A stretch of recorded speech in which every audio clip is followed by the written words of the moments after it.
భారతీయ సంస్కృతిలో భౌతిక జీవనం వేరే, ఆధ్యాత్మిక జీవనం వేరే ఉండదండి, రెండు కలిపే ఉంటాయండి. మామూలు ఆచారాల్లోనే అద్భుతమైన అద్వైత తత్వాన్ని ఇమిడించి పెడతారు. స్నానం చేసిన తర్వాత అల్పాహారం చేస్తాం. ఇప్పుడైతే పూర్వం అలా చేసేవారు కాదు, 10:30-11 భోజనాలు చేసేసేవారు. అది మంచి అలవాటు నిజానికి. మధ్యాహ్నం పూట 4 కాస్త టీ ఏదో దాకా కాస్త పంటి కింద కరకర ఏదో జంతికలో కారపూసలు లాగించేవారు. రాత్రి 8:30కి భోజనం చేసేవారు. కానీ భోజనం విషయంలో ఎప్పుడూ ఒక్కటే, అల్పాహారం అధిక ఆహారం ఏదైనా 4 గంటల వ్యవధి ఉండాలి కనీసం. 8:30కి అల్పాహారం తింటే 4 గంటలు, 12:30, మళ్ళీ 4:30కి టీ, 4 గంటలు, మళ్ళీ 8:30కి భోజనమో పళ్ళో ఏదో ఒకటి. ఆ కనీస వ్యవధిని వైద్యులు కూడా చెబుతారు ఈ విషయాన్ని. అది మెయింటైన్ చేస్తే మీరు ఎక్కడ తిన్నా పర్వాలేదు, ఏం తిన్నా పర్వాలేదు, అది వేరే విషయం. మీకు అలవాటైన ఆహారం తిన, ఇది ఆహారం తినాలని లేదు. ఈ ప్రాంతం వారికి ఆ ప్రాంతంలో పండే పంటలు బాగా పడతాయి, మరో ప్రాంతానికి మనకి పడవు. అన్నీ ఒకే ప్రాంతంలో పండే పంటను మొత్తం ప్రపంచం అంతా వ్యాపారం చేయాల్సిన అవసరం లేదు ఇక్కడ. అది పొరపాటు మాట. గోదావరి జిల్లాల్లో పండే పంటలు, ఇక్కడ పండే వరిధాన్యం, ఇక్కడ పిండి వంటలు, ఇక్కడ పంటలు, తద్వారా వచ్చే ఆహారం మనకి అరిగినట్టుగా వేరే ప్రాంతాలకి అరగదు, చాలా కష్టం. మనకి వేరే ప్రాంతాల తిండి కూడా మనకి అరగడం కష్టం. ఇలా ఏ ప్రాంతం వాళ్ళు అక్కడ పండే పంటలు, అక్కడ ఆహారాలు, అక్కడ పిండి వంటలు తింటే అందరూ బాగుంటారు, అన్ని వ్యాపారాలు బాగుంటాయి. సర్వే జనా సుఖినో భవంతు. ఇవాళ ఆహారం విషయంలో కూడా పెద్ద వ్యాపారం జరుగుతున్నది ఏమిటంటే, ఒకే రకమైన తిండిని పేపర్లో చెప్పేసి, టీవీల్లో చెప్పేసి అందరూ ఇదే తినాలి అంటే వాళ్ళు ఎవరో బాగుపడతారమ్మా, మనం ఏమవుతామో తెలియదు. పైగా 50 ఏళ్ల బట్టి తిండి తిని వేళ మార్చుకోవడం సాధ్యమా? 50 ఏళ్ల బట్టి తింటున్న తిండి వేళ మానేస్తామండి? మన తిండి కూడా సామాన్యమైనది కాదు. బొబ్బట్లు చేస్తే వెంటనే దోసకాయ పచ్చడి చేస్తారు, అక్కడ అరుగుతుంది.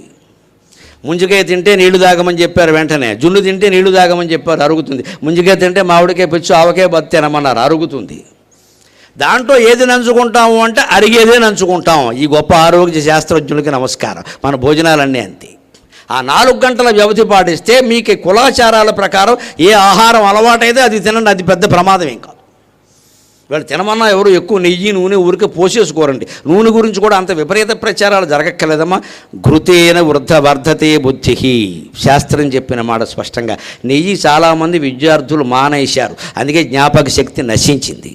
పిల్లలకి పాలు, పెరుగు, వెన్న, నెయ్యి పెట్టాలి. 25 ఏళ్ల లోపు బాగా పెట్టాలి, 40 ఏళ్ల తర్వాత తగ్గించాలి. 80 ఏళ్ళు వచ్చాక మానేసినా మానేయచ్చు.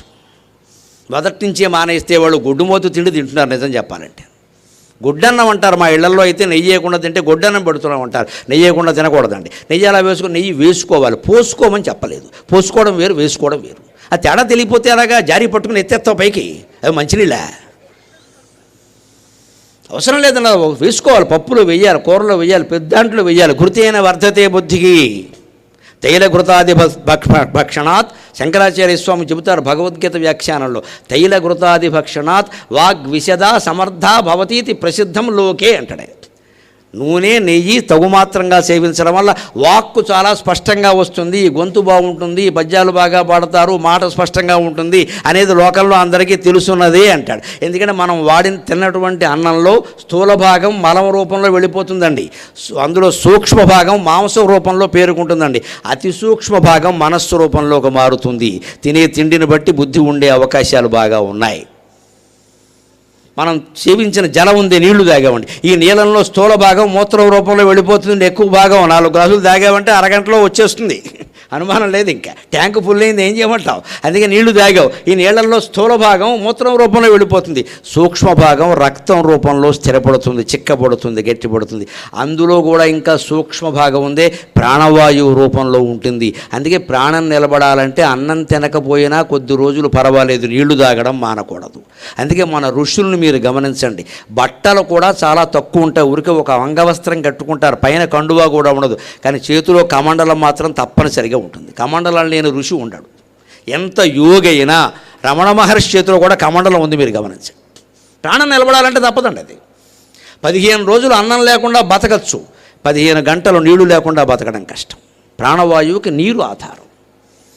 అలాగే నెయ్యి ఉందే, మనం సేవించిన నూనె, నెయ్యి మొదలైనవి, ఇవి ఇందులో స్థూల భాగం కొవ్వుగా, శరీరంలో కొవ్వుగా పేరుకుంటాయి. ఇంకొంచెం సూక్ష్మ భాగం కండరాలుగా మారుతుంది, అతి సూక్ష్మ భాగం వాక్కుగా మారుతుందండి. పాలు, పెరుగు, వెన్న, నెయ్యి ఎంత శుభ్రంగా 25 ఏళ్ళు 30 ఏళ్ల లోపు ఆడపిల్లలు మగపిల్లలు తింటే అంత బాగా మాకు మళ్ళీ ప్రవచనాలు చెప్పగలుగుతారు, పద్యాలు పాడగలుగుతారు. ప్రయత్నించి చూడండి. నేను లావెక్కుతా అని గొడ్డుమడలు చెప్పకండి, ఇక్కడ పని లేక ఏమి ఎక్కవు, తిని చూడు. అంత భయపడిపోవాల్సిన పని ఏం లేదు దానికి. పూర్వం నేను కులం పేరు చెబుతున్నా అనుకోవద్దు, వాస్తవం కాబట్టి చెబుతున్నా. కొన్ని వేల పంక్తులు, వేల తాటాకుల మీద రాసినటువంటి వేదాలు, 4 వేదాలు, ఇప్పటికి 82 పన్నాలు చూడకుండా అప్పగించగలిగినటువంటి బ్రాహ్మణోత్తములు ఉన్నారు. వారి ఆహారం కేవలం పప్పు, నెయ్యినండి, వేరే ఆహారం వెళ్ళలేదు అక్కడ. ఇప్పటికి 82 పన్నాలు అప్పగించగలిగిన వాళ్ళు తణుకు పక్కనే ఎరగవరంలో ఉన్నారు మహానుభావులు. వరుసగా అప్పగించాడు ఒక ఆయన 82 పన్నాలు, ఉదయం నుంచి సాయంత్రంలోగా, విదిన్ 12 hours. ఇలా కూర్చుని ఆయన పక్కన ఉన్నది ఏమిటో తెలుసా? రాగి చెంబు మంచినీళ్ళు. నేను ఆ సభలో ఉన్నా. రాగి చెంబు మంచినీళ్ళు, రాగి చెంబులో మంచినీళ్ళు తాగాను. 12 గంటల పైగా వేదం తింటూ మధ్యలో అవి ఇవి తింటే కుదరదయా అన్నాడు ఆయన. అని చెప్పేశాడు. ప్రాణం నిలబడాలంటే నీళ్లు తాగాలి, అన్నం తినకపోయినా పర్వాలేదు. అలాగని అన్నం కూడా పూర్తిగా మానేయద్దు, కొద్ది రోజులు అవసరాన్ని పట్టింది, తర్వాత తినవలసిందే. అన్నం తినకపోతే ఏమవుతుంది తెలుసా? మనస్సు క్షీణిస్తుంది. దయచేసి ఆలోచిద్దాం ఇందులో ఉండే ఆధ్యాత్మికత, మన ఉపవాసాల్లో ఉండే గొప్పతనం తెలుస్తుంది. ఏకాదశి నాడు ఉపవాసం 2 సార్లు ఉండవలసింది కదండి ఖచ్చితంగా. నెలకి 2 సార్లు ఏకాదశి వస్తుందిగా. అది మన రాకాశి బుద్ధులకి పరిష్కారమే ఏకాదశి ఉపవాసం. ఎందుకు? ఉపవాసం ఉంటే అన్నం తినకపోవడం కారణంగా మనస్సు బలహీనం అవుతుంది. మనస్సు బలహీనమైతే జ్ఞాపక శక్తి నశిస్తుంది. అప్పుడు అమావాస్య నాడు అట్టెట్టావా, పొన్నమనాడు బోరెట్టావా, మా ఇంటికి ఎందుకు వచ్చావు, అప్పుడు ఏమి ఇచ్చావు, ఈ జ్ఞాపకాలన్నీ పోతాయి. ఈ దరిద్రపు మాటలన్నీ పోవడానికే ఉపవాసం. అన్నం తినడం మానేస్తే మనస్సులో జ్ఞాపకాలు తగ్గిపోతాయి. అలాగని ఏవో కొంతమంది పాపం బాధపడేటువంటి జ్ఞాపకాలు ఏమైనా ఉంటే పోవడం కోసం అన్నం మానేయకండి. ఆ పాపం నాదే వచ్చింది, పోగొట్టుకోండి. దాని గురించి అన్నం మానేయకూడదు. మనస్సు క్షీణిస్తుంది, జ్ఞాపకాలు క్షీణిస్తాయి. జ్ఞాపకాలన్నీ క్షీణిస్తే ముక్తి. అదే వాసనలు క్షీణిస్తే ముక్తి. చేసిన పని ఎక్కడికక్కడ వదిలేయమని చెప్పాను ఇందాక. ఎక్కడ విషయం అక్కడ వదిలేయాలి. కష్టమైనా ఆచరిద్దాం. మీరు చేయండి, నేను చేస్తాను, ప్రయత్నం చేద్దాం. నాకు మొదటి 2 సాధ్యం అయ్యాయి. నా తల్లి సాక్షిగా చెబుతున్నా. నేను ఎప్పటి పని అప్పుడే చేస్తా, ఎక్కడ వస్తువు అక్కడే పెడతా, తిరుగులేదు. దానివల్ల ఇంట్లో తగాదాలు కూడా వస్తున్నాయి, అయినా పెడతాను నేను. మీరేమైనా అనుకోండి, నేను చేస్తా అని. వాళ్ళు ఎక్కడైనా గ్లాసులో ఇంకేమైనా పెడితే నేను సర్దిస్తూ ఉంటాను ఎక్కడికక్కడ. తప్పదు, ఎవరో ఒకరు చెయ్యాలి ఆ పని. దానివల్ల ఏం జరుగుతుందో నేను చూసా. 10 ఏళ్ల క్రితం మా ఇల్లు ఎలా ఉందో ఇప్పుడు అలా లేదు. అంతా బంగారు కొండలు అయిపోయారు. ఎందుకని? పాపం ఆయన తిరిగి వస్తాడు, మళ్ళీ ఇక్కడికి వచ్చి అన్నీ చదువుతున్నాడు, ఈ బ్రాహ్మడికి ఇదో పనే అని వాళ్ళు చేసేస్తున్నారు. గౌరవం అండి, మర్యాద. చదువుతున్నా, నేనేం చెప్పలా, చదువుకోమని చెప్పలా. ఎలా పెట్టేవాడు కోప్పడలా. మళ్ళీ అనవసరంగా బీపీ మనకెందుకు వచ్చింది? తీసి సరిగ్గా పెట్టేస్తే అయిపోయాయి. ఆ వస్తువు తీసి సరిగ్గా పెట్టేద్దాం, ఎక్కడ ఉండాలో అక్కడ. మందు బిళ్ళలన్నీ ఒక్కచోట ఉంటే వేసుకునేందుకు దొరుకుతాయి కదమ్మా. అవి పడక మంచం మీద కొన్ని, అన్నాల బల్ల మీద కొన్ని, అద్దం బల్ల మీద కొన్ని, మన నెత్తి మీద కొన్ని. ఇన్నేందుకు? అన్నమా ఇల్లంతా ఆసుపత్రేనా? అవన్నీ ఓ చోట ఉండకూడదా? వెళ్ళి తెచ్చుకోకూడదా? దొరుకుతాయి కదా. ఈ ఎక్కడ వస్తువులు ఎక్కడ పెట్టడం, ఎప్పటి పనులు అప్పుడు చేయడం కూడా సాధ్యమే. కానీ నాకు కూడా సాధ్యం కాక ఇబ్బంది పడుతున్నది. కానీ రోజు అమ్మవారి సాక్షిగా ప్రయత్నం చేస్తున్నది ఏమిటంటే ఎక్కడ విషయం అక్కడ వదిలేయడం. ఇది మానసిక ఆరోగ్యానికి చాలా ముఖ్యం. అతి ముఖ్యమైతే తప్ప గుర్తుపెట్టుకోవలసిన అవసరం లేదు. వదిలేయడమే ఆ విషయం. ముఖ్యంగా జీవితంలో జరిగిన ఘట్టాలు, సన్మానాలు, అవమానాలు, జయాలు, అపజయాలు, మానాలు, అవమానాలు, లాభాలు, నష్టాలు, కష్టాలు, సుఖాలు ఎక్కడెక్కడే వదిలేయడం చాలా మంచిది. సుఖం కూడా గుర్తుపెట్టుకోవద్దు. నిన్న భీమవరంలో ఎంత గొప్ప సన్మానం చేశారంటే అని నేను ఇంటికి వెళ్ళి ఒకసారి అంటే పర్వాలా, 4 సార్లు అంటున్నాను అంటే ఇక నేను భీమవరం రావడానికి కాదమ్మా, ప్రవచనం చెప్పడానికి అర్హత కోల్పోయినట్టే లెక్క. నిందాస్తుతులు సమానంగా భావించకపోతే ఎందుకు చెప్పడం ఇక్కడ పని లేక. సన్మానం గురించి అంతగా చెబుతున్నాం. ఒళ్ళుమండి ఎవడో ఓ మాట అని ఉంటాడు, అది కూడా చెప్పాలిగా. చెప్పను, దాచేస్తాను. ఎందుకంటే మా ఆవిడ కూడా అగౌరవిస్తుందేమో భయం. సన్మానం మాత్రం చెబుతాం ఇక్కడ. అంటే మనకి జీవితంలో ఇది కావాలి, ఇది అక్కర్లేదని గీతలు గీసుకున్నాం కదా. సుఖంగా ఎందుకుంటామండి? జ్ఞానం ఏమిటంటే ఏదొచ్చినా స్వీకరించడం, అజ్ఞానం ఏమిటంటే దీనికి ఒకలాగా దానికి ఒకలాగా స్పందించడం. అంటే ఎక్కడ విషయం అక్కడ వదిలే, సన్మానం వదిలే, అవమానం వదిలే, ఏం పర్వాలా. వదిలేయడం అంటే ఏమిటి? అమ్మవారికి వదిలేయి, అమ్మ నీకు వదిలేసాను, నువ్వు చూసుకో, ఇంతకంటే నేనేం చేయలేను. ఈ 3 మనం పాటించాలి అంటే ఆహార నియమాలతో పాటుగా మనం తాత్విక చింతనని అలవాటు చేసుకోవాలి. అందుకని అన్న ఉపవాసంలో ఉండే అంతానికి రహస్యం ఉపవాసం. ఉప అంటే సమీపం. ఎవరి సమీపంలో వసించడం? భగవంతుడికి సమీపంలో వసించడం. భగవంతుడికి సమీపంలో వసించడం అంటే పూజ మందిరంలో లలితాదేవి బొమ్మ పెట్టుకుని ఆవిడ ఒళ్ళో కూర్చోవడం కాదు. వెళ్ళి ఇక్కడ ఆవిడ కూడా చికాకు వచ్చేలాగా అలా ఎంతసేపు కూర్చుంటావు? లేకపోతే ఆ ఫోటో నీ ఒళ్ళో పెట్టు కూర్చుంటావా? ఆవిడ ఉండదు అక్కడ, ఫోటోయే ఉంటుంది. నీ మనస్సు భగవంతుడికి సమర్పించాలి. అది చెయ్యాలి అంటే ఇంకొక ముఖ్య విషయం చెప్పుకుని 5 నిమిషాల్లో మనం సెలవు తీసుకుందాం. స్నానం చేసిన తర్వాత అల్పాహారం కాఫీల కంటే ముందే ఆడ మగ భేదం లేకుండా అందరూ ఇంట్లో పూజా మందిరంలోకి వెళ్ళి దేవుడి దగ్గర ఓ దీపం పెట్టి ఒక్క పువ్వైనా పెట్టండి అమ్మ, ఒక్క పువ్వే. మొత్తం దొడ్లో అవన్నీ కోసుకొచ్చి పారేయకండి, అక్కడ ఉన్నాయి కదా అవన్నీ ఇక్కడ ఉండనియండి. ఆ దొడ్లో కూడా అమ్మవారు ఉంది, ఆ వనంలో కూడా ఉంది. కదంబ వనవాసిని అంటే కదంబ వనంలో ఉంటాను అని చెప్పింది తప్ప ఆ పూలండి పట్టుకొచ్చి నేను ఎత్తిమి పారేయమని చెప్పలేదు ఆవిడ. అక్కడ అమ్మవారు ఉంది. కానీ ఇదెందుకోసం? మన సంతృప్తి కోసం. లేదు, నమస్కారం అన్నిటికంటే గొప్పదండి. మీరు ఏ పువ్వు పెట్టక్కల నమః, కరోనా కారణంగా బాగా అలవాటైంది కదా, తిరగేయండి మనః. నమః తిరగేస్తే మనః. మనఃపూర్వకంగా చేసేదే నమస్కారం, ఊరికే చేతులు లేపితే నమస్కారం కాదు. నమః తిరగేస్తే మనః. సంస్కృతంలో రెండు నపుంసకలింగాలే, రెండు సకారాంతాలే. నమః నమసి నమాంసి, మనః మనసి మనాంసి. అంచేత మనస్సు ఉపయోగించి చేసేది నమస్కారం. అంటే స్నానం చేసాక ఒక్కసారి భార్య భర్త పిల్లలకు కూడా అలవాటు చేయాలి. అలవాటు చేసే విధానం ఏమిటి అంటే, లేవమని చెప్పానా, అక్కడికి వెళ్ళమని చెప్పానా, దండం పెట్టుకోమని చెప్పానా, దెయ్యంలా చూస్తాం, ఈ అరుపులు కేకలు కాదండి. అంది పాతాళం కాదమ్మా, భూలోకం ఇది. నువ్వు వెళ్ళు, నీ వెనకాల నీ కొడుకు కూడా వస్తాడు. ఈయన వెళ్ళడు. ఈయన తువ్వాలు కట్టుకుని అది ఊడిపోతుందో లేదో తెలియని పరిస్థితుల్లో ఈ ఈ ఈ అంటాడు, బయటికి పోతాడు. అంత బిజీగా ఉన్నాడు ఈయన. యథవత్వాలు ఒకటి కట్టి ఇది ఊడిపోతుందేమో అని పక్క వాళ్ళు వస్తూ ఉంటారు. ఇక్కడ ఈయనకి స్నానం చేసినానికి వేరే బట్ట కట్టుకుని కాస్త పూజా మందిరంలోకి వెళ్ళి 2 నిమిషాలు అక్కడ స్తోత్రం చదివే ఓపిక లేదండి ఇన్ని వేల కోట్ల వ్యాపారం చేసే పెద్ద మనిషికి. మా వ్యాపారం నీ వ్యాపారం అందరికీ తెలిసి ఇక్కడ ఒక్క 10 నిమిషాలు అక్కడ ఉండలేవయ్యా పిల్లల్ని అంటాడు. పిల్లలకి ఎవరు నేర్పట్లేదండి, మీరు నేర్పాలి. మాకేం పని ఇక్కడ, మీరే నేర్పరు మీ పిల్లలకి, మేము నేర్పుతాం. ఆడ మగ భర్త భార్య వెళ్ళలేరండి ముందు, అదేమన్నా నెప్పమ్మా, అదేమన్నా పెద్ద పనే. ఒక్క దీపం ఇంత చేస్తే, ఆ దీపం రహస్యం తెలిస్తే జ్ఞానం అంతా ఇంట్లో విరిగినట్టే. దీపం చదివేటప్పుడు శ్లోకంలో ఉంది, ఎక్కడికి వెళ్ళక్కల్లా. స్నానం చేసాక అక్కడికి వెళ్ళి ఒక్క దీపం. ఆ పెట్టే అధికారం మగవాడి కంటే ఆడవాళ్ళకే ఉందమ్మా. అది బాధ్యత కాదమ్మా, మీ అధికారం, మీరు వినియోగించుకోండి. ఒక్క దీపంతో అమ్మవారు మీకు స్వాధీనం అవుతుంది. మీ జీవితం అంతా జ్ఞానదీపంలో వెలుగుతుంది. దీపం పెట్టడంలో అంత విశేషం ఉంది. ఆ శ్లోకంలో ఉందా విషయం. సాధ్యం త్రివర్తి సంయుక్తం వన్యనాయోజితం ప్రియం వృకాణమంగళం దీపం త్రైలోక్య తిమిరాపకం. భౌతికం, మానసికం, ఆధ్యాత్మికం 3 ఉన్నాయి దీపంలో. అది స్నానం చేసిన తర్వాత మనం చేయాల్సిన పని, సంధ్యా సమయంలో మళ్ళీ చేయాల్సిన పని ఒక్క దీపమే. దానికి మళ్ళీ ఇంకా కుడి వేప, ఎడం వేప, 3 ఒత్తుల, 6 ఒత్తుల, ఆముదం నూనె, అంబాజీ నూనె, ఈ అట్లా వద్దమ్మా దయచేసి. ఈ దరిద్రాల ఆలోచనలే పోవాలి. నూనెకో ఫలితం ఉండదు, కుడివైపుకి ఎడం వైపుకి ఫలితాల తేడాలు ఉండవు. నువ్వు ఇప్పుడు ఎలా పెట్టినా ఒకటే, పెట్టడం ముఖ్యం, దాని తత్వం గ్రహించడం ముఖ్యం. నువ్వుల నూనె పడితేనేమో మగపిల్ల ఆడపడతాడు, ఆవంతంతో పడితేనేమో ఆడపిల్ల. ఈ దరిద్రపు మాటలు ఇవ్వాలి. నేను ఎక్కడ ఏ శాస్త్రంలో లేవు ఇవి. నూనె బట్టి పిల్లలు పుట్టేస్తారండి అక్కడ. పైగా దీపం అక్కడ పెట్టావు, ఆ నువ్వు దాగు, ఎవడ పడతాడో చూద్దాం పోని. ఆవుదం తాగిన మొహం అంటారు. అందుకనే ఆ నూనె బట్టి ఎలా పుట్టేస్తారండి అంటే, ఈ నూనె చూసి ఆహా ఇతను నువ్వుల నూనెతో నాకు దీపం పెట్టిన, ఇతను వెంటనే పుత్రసంతానం. దేవతలకు వేరే పనే లేదు ఇక్కడ. ఇంత లోకువా దేవతలు, ఇంత చీపా? నీ నువ్వుల నూనెకు లొంగిపోతారా? వ్యాపారం చేస్తాను ఇక్కడ కూర్చొని, నువ్వుల నూనె వ్యాపారం. నీ నువ్వుల నూనె శేషాలు అమ్ముకోవడం కోసం దేశాన్ని అజ్ఞానం చేస్తావా? దీనికోసం టీవీలో ప్రకటనలా,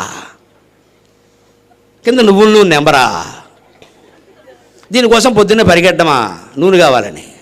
బుద్ధి మార్చుకుందుకు ఒక్కడు పరిగెట్టాడండి ఎక్కడికి. దీన్ని మార్చేస్తాడు, దాన్ని మార్చేస్తాడు. స్పష్టంగా శ్లోకంలో చెప్పారు. నువ్వు ఆజ్యం అన్నారు కానీ ఏ నూనెో చెప్పలేదు. ఆజ్యం అంటే నిజానికి పెట్టగలిగితే నెత్తు పెట్టు, నూనెైనా పెట్టు పర్వాలేదు. నెయ్యి అయితే ఏమిటి, వేరే కొనక్కల ఇంట్లో ఉంటుంది, వాడుతున్నాం కదా, నూనెైనా ఉంటుంది పెట్టు. ఇంట్లో ఏ వాడితే, మా అమ్మగారు 90 ఏళ్ళు బతికారండి, 90 ఏళ్ళు దీపం పెట్టారు. ఇంట్లో ఏ వేరుశనగ నూనె ఆవిడ వాడిందో ఆ నూనెతోనే పెట్టారమ్మా, వేరే నూనె వాడని నేను చూడలా. సుఖంగా ఉంది ఆవిడ, నేను చూశాను నా కళ్ళతో. ఈ నూనెకో ఫలితం, ఆ నూనెకో ఫలితం ఎలా చెబుతారండి? మొత్తం చిట్లం కట్టి పొట్లం కట్టేశారు సంస్కృతిని. పిచ్చి నమ్మకాలన్నీ పెరుగుతున్నాయి మనుషుల్లో. ఎందుకు పెట్టాలో అందులో చెప్పాడు. సాధ్యం నూనెతోనో నేత్తోనో పెట్టు. త్రివర్తి సంయుక్తం 3 ఒత్తులు పేని 1 ఒత్తుగా చెయ్యి. 3 విడిగా పెట్టక్కర్లేదు. అక్కడి నుంచి అవి కాపు చూసుకుంటూ కూర్చోడు. ఆరిపోదు ఏడు ఒకటి పెడితే సనగా నీకు మళ్ళీను. రమణారెడ్డి అంత ఒత్తి పెడితే ఆరిపోదో? సూర్యకాంతంలో పెట్టు. 3 ఒత్తులు కలిపి పేనడం ఎందుకండి? భౌతికంగా చూడండి, నీరు పల్లంగా ప్రవహిస్తుంది, నూనె వంకరగా ప్రవహిస్తుంది. నూనె జారుతుందండి, ఇలా జారుతుంది నూనె. ఎప్పుడు ఆ జారే నూనె తిన్నగా వెళ్ళాలి అంటే ఒత్తి ఇలా మెలిపెట్టాలి. మెలిపెట్టాలి. ఒట్టు వంకర తిప్పడం అంటారు కదా, ఇలా ఇలా ఇలా ఇలా అంటే మెలిపెట్టు. 3 పోగులు కలిపి మెలిపెట్టి దీపం పెట్టాయి. కింద నూనె ఉంటుంది. ఆ నూనె సరిగ్గా ఇలా తిరుగుతూ గుండ్రంగా తిరుగుతూ పెడుతుంది వలయాకారంలో. ఆ నూనె ఎప్పటికప్పుడు అందుతూ ఉంటుంది, వెలుగుతూ. ఇది భౌతికం. వన్యనా యోజితం మయా. అప్పుడు అగ్ని నిప్పు ముట్టించు. నువ్వు ఎంత ఒత్తి పెట్టినా, ఎంత నూనె పోసినా, ప్రమిద ఎంత పెద్ద వీరభద్ర ప్రమిదలా పెద్దది పెట్టినా నువ్వు అగ్ని ముట్టించకపోతే ఆ దీపం వెలగదు.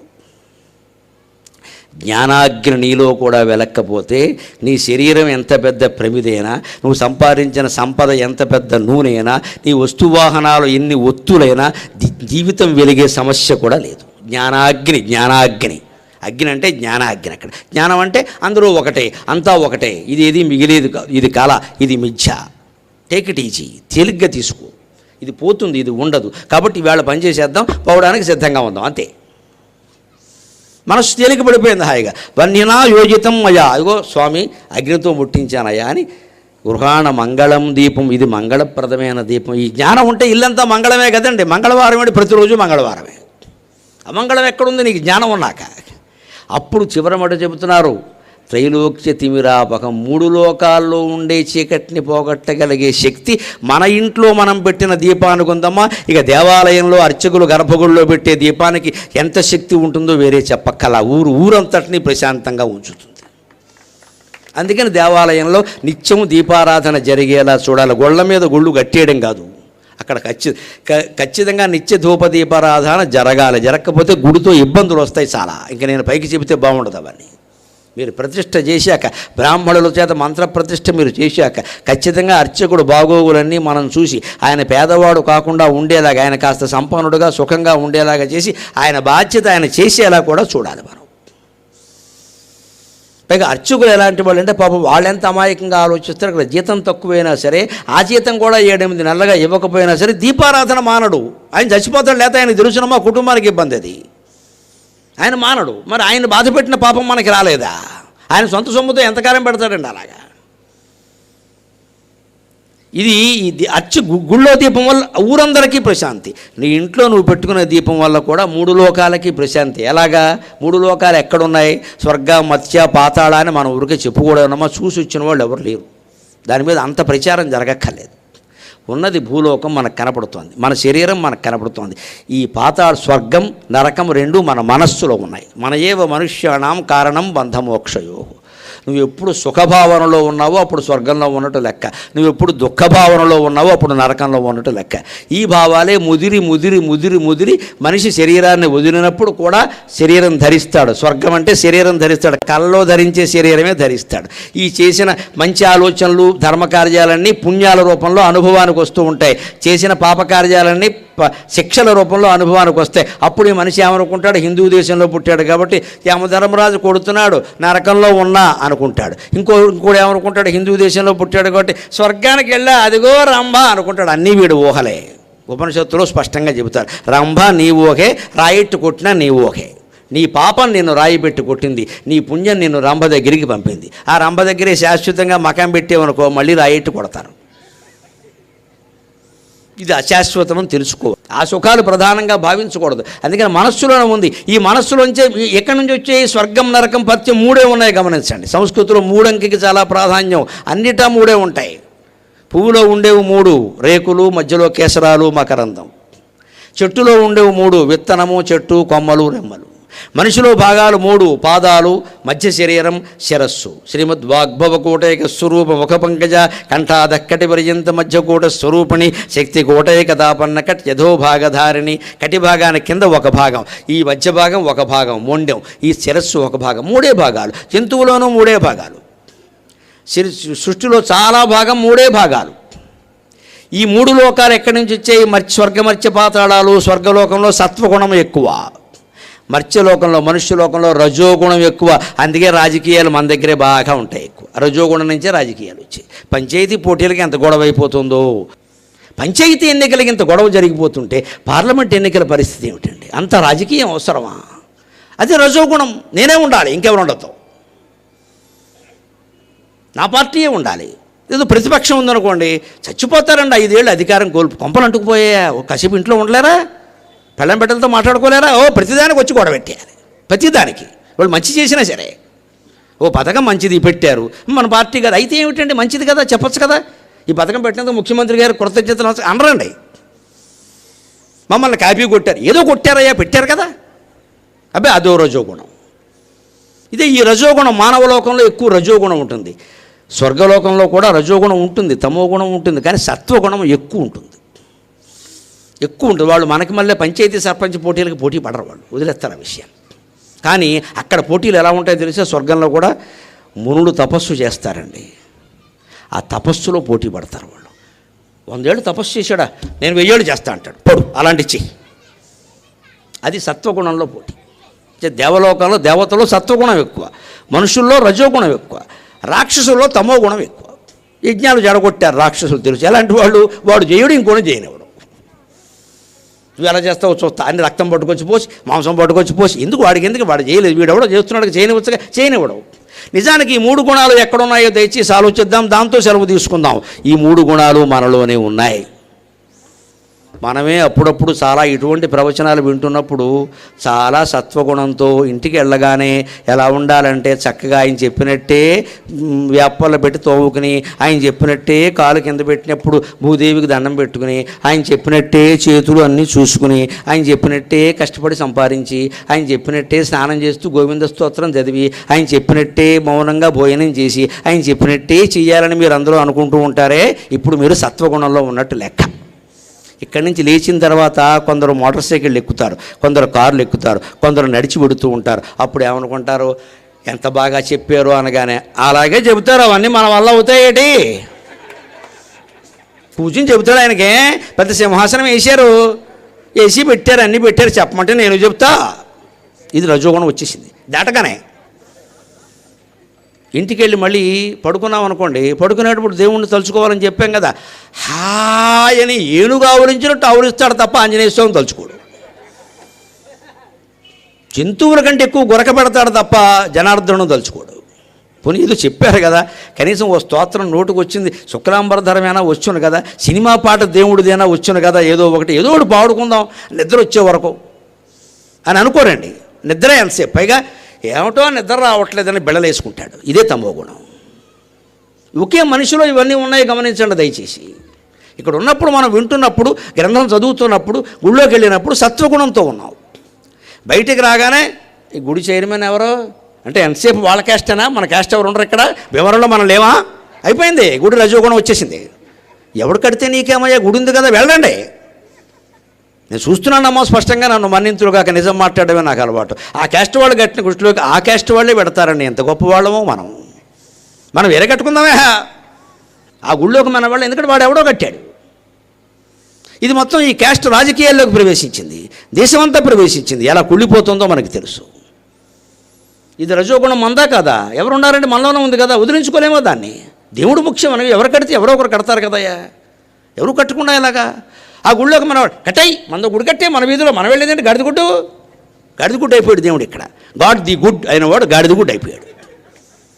ఆయన గాడ్ ది గుడ్, ఒకసారి గాడిద గుడ్ అయిపోయాడు. కట్టాయి దానిలో ఇచ్చేద్దాం, మనం ఏంటి గాడిద మనకి పెట్టాయి, మన పూజాన్ని పెట్టాయి, బ్రాహ్మణులకి ఇచ్చి, అది కూడా మొదలైంది. నమస్కారం, గొడవ లేదు, మన పూజాన్ని పెట్టాయి, వాళ్ళేంటి మనకి అయిపోయింది. ఇంకా విచిత్రమైన మాట విన్నా, స్వామీజీలకు కూడా కులాలండి. ఫలానా కులం స్వామి, ఫలానా కులం, అవి కులం ఉన్నాక స్వామి ఎలా అవుతాడు నాకు అర్థం కాల. ఈ మధ్యనే ఒక కుల సంఘానికి సంబంధించిన స్వామీజీ ఒక ఆయన నాకు ఫోన్ చేసి 3 నెలల క్రితం, మా వాళ్ళు అందరూ మీ ప్రవచనం వినాలని అనుకుంటున్నారని అంటే, మీరు సన్యాసి కదండి, నాకు తెలిసి మిమ్మల్ని సభలో చూశాను నేను, కాషాయం కట్టుకో. అవునండి నాన్న స్వామీజీ, మా వాళ్ళు అందరూ ఈ సంఘం వదిలేశాక నాకు ఫోన్ చేయండి అని చెప్పాను నేను. నువ్వు సన్యాసివా, నువ్వు కులం పేరు చెబుతున్నావా, మా వాళ్ళందరూ మీ వాళ్ళు అనే భావన నీకుంటే సన్యాసి ఎలా అవుతావయ్యా, సన్నాసి అవుతావు. కులభావన పోదు, మత భావన పోదు, స్త్రీ పురుష భావన పోదు, ఏది పోదు, నేను సన్యాసిని. ఎవరు నమ్మాలి ఈ విషయాన్ని? అంచేది 3 గుణాలు మనలో అని ఉన్నాయి. ఇప్పుడు ఇలాంటివి వింటున్నప్పుడు, గుళ్ళోకి వెళ్ళినప్పుడు సత్వగుణంతో ఉన్నాం. గుడి బయటికి రాగానే దాని వైభవం, ఆదాయం తెలియగానే మనం పోటీ పడాలి అని రజోగుణంతో మొదలయ్యాం. తర్వాత అందులో ఏదో దెబ్బ అయ్యామనుకోండి, తమో గుణంలో పడిపోయి ఏడుస్తూ కూర్చున్నాం దుఃఖంతో. అయ్యో అనవసరంగా గుడిజూరుకు వెళ్ళాం, మనం ఎందుకు కట్టాం, బడిగట్టుకున్నా బాగుండేది, ఇంటి పక్కన దడిగట్టుకున్నా బాగుండేది, గుడి ఎందుకు కట్టాం పని లేక. అని మనమే తమో గుణంలో పడ్డాయి. ఇప్పుడు 3 గుణాలు మనలో ఉన్నాయి లేదా? ఈ దీపం కారణంగా 3 ఒత్తులని 3 గుణాలు, గుణం అంటే ఒత్తి తాడు అని కూడా అర్థం ఉంది సంస్కృతంలో. గుణం అంటే పోగు, తాడు అని అర్థం. అంటే త్రిగుణాత్మకమైనటువంటి ఒత్తి అంటే 3 గుణాలు నీలో ఉన్నాయి, వాటిని తొలగించుకోవయా అని చెప్పిన దివ్య జ్ఞానదీప సంస్కృతికి నమస్కారం చేస్తూ ఈ పూటకి సెలవు తీసుకుంటాం.